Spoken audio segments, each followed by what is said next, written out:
کلام مقدس نئے عہد نامہ میں سے یعقوب کا عام خط، اس کا دوسرا باب، طرفداری کے خلاف انتباہ۔ میرے بھائیو، ہمارے خداوند ذوالجلال یسوع مسیح کا ایمان تم میں طرفداری کے ساتھ نہ ہو، کیونکہ اگر ایک شخص تو سونے کی انگوٹھی اور عمدہ پوشاک پہنے ہوئے تمہاری جماعت میں آئے اور ایک غریب آدمی میلے کچیلے کپڑے پہنے ہوئے آئے اور تم اس عمدہ پوشاک والے کا لحاظ کر کے کہو کہ تو یہاں اچھی جگہ بیٹھ، اور اس غریب شخص سے کہو کہ تو وہاں کھڑا رہ یا میرے پاؤں کی چوکی کے پاس بیٹھ، تو کیا تم نے آپس میں طرفداری نہ کی اور بدنیت منصف نہ بنے؟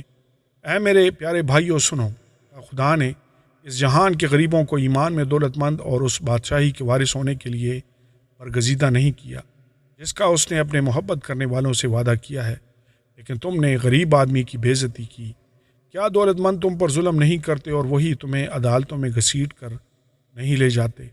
کیا وہ اس بزرگ نام پر کفر نہیں بکتے جس سے تم نامزد ہو؟ تو بھی اگر تم اس نوشتہ کے مطابق اپنے پڑوسی سے اپنی مانند محبت رکھ اس بادشاہی شریعت کو پورا کرتے ہو تو اچھا کرتے ہو، لیکن اگر تم طرفداری کرتے ہو تو گناہ کرتے ہو اور شریعت تم کو قصوروار ٹھہراتی ہے، کیونکہ جس نے ساری شریعت پر عمل کیا اور ایک ہی بات میں خطا کی وہ سب باتوں میں قصوروار ٹھہرا، اس لیے کہ جس نے یہ فرمایا کہ زنا نہ کر، اسی نے یہ بھی فرمایا کہ خون نہ کر۔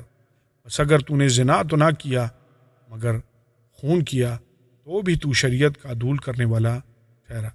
تم ان لوگوں کی طرح کلام بھی کرو اور کام بھی کرو جن کا آزادی کی شریعت کے موافق انصاف ہوگا، کیونکہ جس نے رحم نہیں کیا اس کا انصاف بغیر رحم کے ہوگا۔ رحم انصاف پر غالب آتا ہے۔ ایمان اور عمال۔ اے میرے بھائیو، اگر کوئی کہے کہ میں ایماندار ہوں مگر عمل نہ کرتا ہو تو کیا فائدہ؟ کیا ایسا ایمان اسے نجات دے سکتا ہے؟ اگر کوئی بھائی یا بہن ننگی ہو اور ان کو روزانہ روٹی کی کمی ہو اور تم میں سے کوئی ان سے کہے کہ سلامتی کے ساتھ جاؤ، گرم اور سیر رہو، مگر جو چیزیں تن کے لیے درکار ہیں انہیں نہ دے تو کیا فائدہ؟ اسی طرح ایمان بھی اگر اس کے ساتھ اعمال نہ ہوں اپنی ذات سے مردہ ہے۔ بلکہ کوئی کہہ سکتا ہے کہ تو ایماندار ہے اور میں عمل کرنے والا ہوں، تو اپنا ایمان بغیر اعمال کے تو مجھے دکھا اور میں اپنا ایمان اعمال سے تجھے دکھاؤں گا۔ تو اس بات پر ایمان رکھتا ہے کہ خدا ایک ہی ہے، خیر اچھا کرتا ہے۔ شیاطین بھی ایمان رکھتے اور تھر تھراتے ہیں۔ مگر اے نکمے آدمی، کیا تو یہ بھی نہیں جانتا کہ ایمان بغیر اعمال کے بیکار ہے؟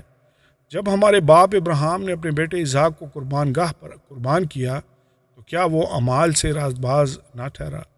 بس تو نے دیکھ لیا کہ ایمان نے اس کے اعمال کے ساتھ مل کر اثر کیا اور اعمال سے ایمان کامل ہوا، اور یہ نوشتہ پورا ہوا کہ ابراہیم خدا پر ایمان لایا اور یہ اس کے لیے راست بازی گنا گیا اور وہ خدا کا دوست کہلایا۔ بس تم نے دیکھ لیا کہ انسان صرف ایمان ہی سے نہیں بلکہ اعمال سے راست باز ٹھہرتا ہے۔ اسی طرح راہب فائشہ بھی جب اس نے قاصدوں کو اپنے گھر میں اتارا اور دوسری راہ سے رخصت کیا تو کیا اعمال سے راست باز نہ ٹھہری؟ غرض جیسے بدن بغیر روح کے مردہ ہے ویسے ہی ایمان بھی بغیر اعمال کے مردہ ہے۔ آمین اور آمین۔